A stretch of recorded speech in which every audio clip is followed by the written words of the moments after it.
If you are enjoying this content, please like, subscribe.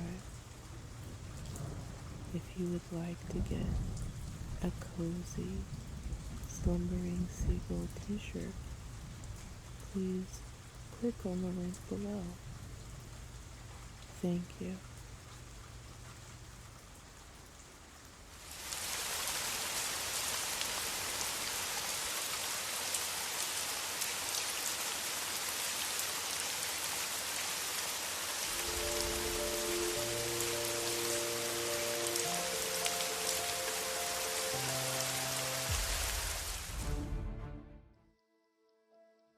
Silas stirred as the morning light filtered through the leaves above him. The rain had stopped, and he found himself lying on a soft bed of leaves, sheltered by an almost tent-like canopy of foliage. Confused, he sat up quickly. Who made this? He wondered aloud, a twinge of fear in his voice. Hello? Is anyone there? Only the chirping of unfamiliar birds answered him. Cautiously, Silas stood to his feet, his throat parched and stomach growling. He began to walk along the edge of the forest, his eyes darting nervously from tree to tree. As he trudged on, exhaustion and hunger taking its toll, Silas's mind wandered to thoughts of home. He missed his parents, despite their frequent absences. Most of all, he missed his grandmother. Memories of her love and attention brought a lump to his throat. Suddenly, the weight of his situation crashed down on him. What if I never made it back home? What if I was stuck here on this island forever? Overwhelmed, Silas fell to his knees, tears streaming down his face. His panic was interrupted by the sound of footsteps approaching. Silas tensed, scrambling to his feet and raising his fists in a clumsy fighting stance. "Who goes there?" he yelled, trying to sound braver than he felt. "Don't be afraid," came a gentle voice. A beautiful young woman, dressed in flowing white robes, stepped into view, her presence somehow both calming and awe-inspiring. "I am Uma," she said, her voice like a soft breeze. "I am a guardian angel." Silas's arms dropped to his sides, his mouth agape. He blinked rapidly, wondering if hunger and exhaustion were making him hallucinate. A guardian angel?" he stammered, his voice barely above a whisper.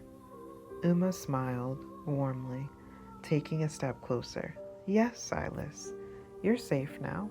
I've been watching over you since you arrived on this island." As Silas stood there, trying to process the extraordinary encounter, he couldn't help but feel a glimmer of hope. Perhaps, just perhaps, things were going to be okay after all.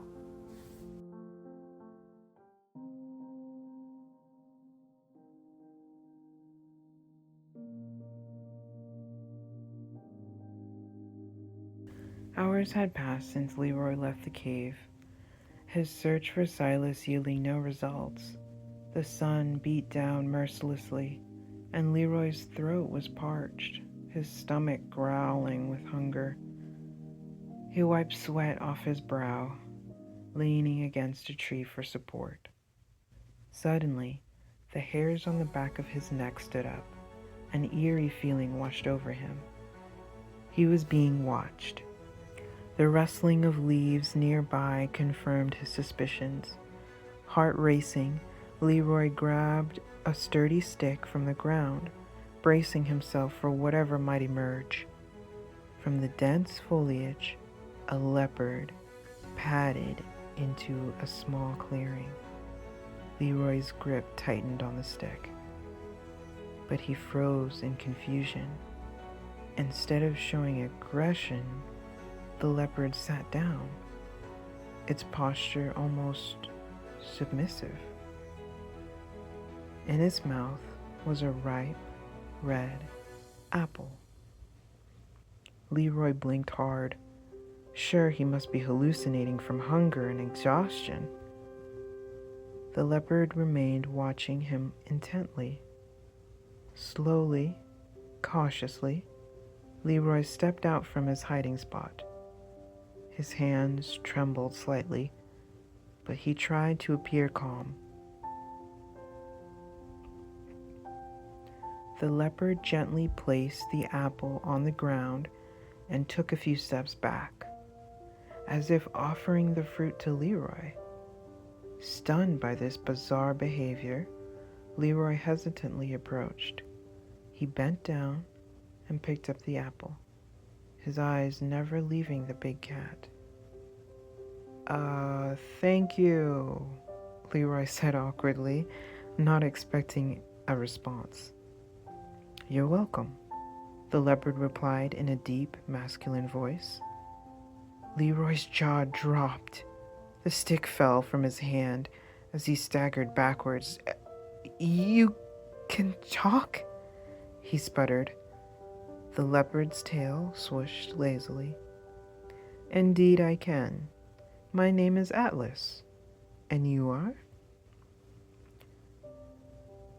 Leroy's mind reeled, but somehow he managed to respond.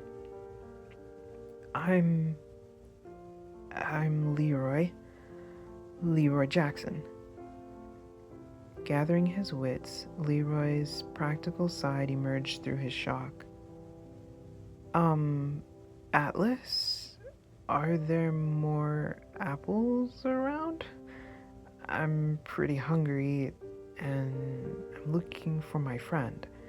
He might be hungry too, if I can find him." Atlas nodded, his golden eyes gleaming with intelligence. "There are many fruit trees in this part of the forest. I can show you where to find them, and perhaps I can help you with your search for your friend as well." Still dazed but grateful for the unexpected ally, Leroy took a bite of the apple. It was the sweetest, juiciest apple he had ever tasted.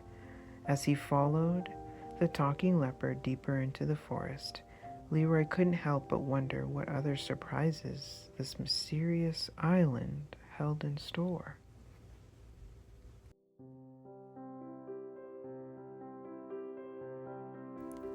Leroy was led to what seemed like an orchard of all kinds of fruit trees: apples, bananas, oranges, and mangoes. Each tree was full of delicious-looking fruit. Leroy hesitated, wanting to be sure it was safe. The leopard sensed his fear. "Do not be afraid, Leroy. It is all right for you to eat here. From this point on, I and all the other animals you see are under your dominion." Leroy blinked a few times, trying to tell if he was dreaming. Then one by one, different animals of the jungle began to step forward and bowed welcomingly to Leroy, sharing their name and inviting him to eat. Leroy went for the fruit and ate till he was full. After he began eating, the animals joined him. All of them ate plants or fruit. Even the leopard and other animals Leroy had known to be meat eaters. Do you always eat fruit?" "Yes," said Atlas, tilting his head in confusion. "Well, you see, where I'm from, creatures like you, well, might eat me, for example." Leroy laughed nervously. Atlas laughed. "Oh, well, that sounds terrible and would completely ruin our friendship." He laughed. "I can see why you were so frightened before. Sorry about that. Your world is similar, yes, but not the same as ours." "My world?" Leroy was shaken up by the words he had just heard. Leroy, I realize this has to be difficult to take in, but a man named Adam and a woman named Eve are the first and last humans to ever have stepped foot here. Well, since you and your friend, of course. A wolf, who introduced himself as Hunter, chimed in. Do you really not know where you are? An owl named Soren rested on Leroy's shoulder.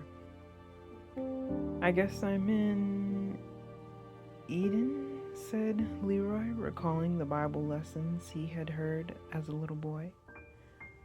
Very good. That's right, said Soren the owl. But I'm not supposed to be here, right? This place was closed off after the fall, wasn't it? The animals murmured amongst themselves. From what we know, you are supposed to be here, Leroy, replied Atlas. We've been expecting you, and your friend, for a very long time.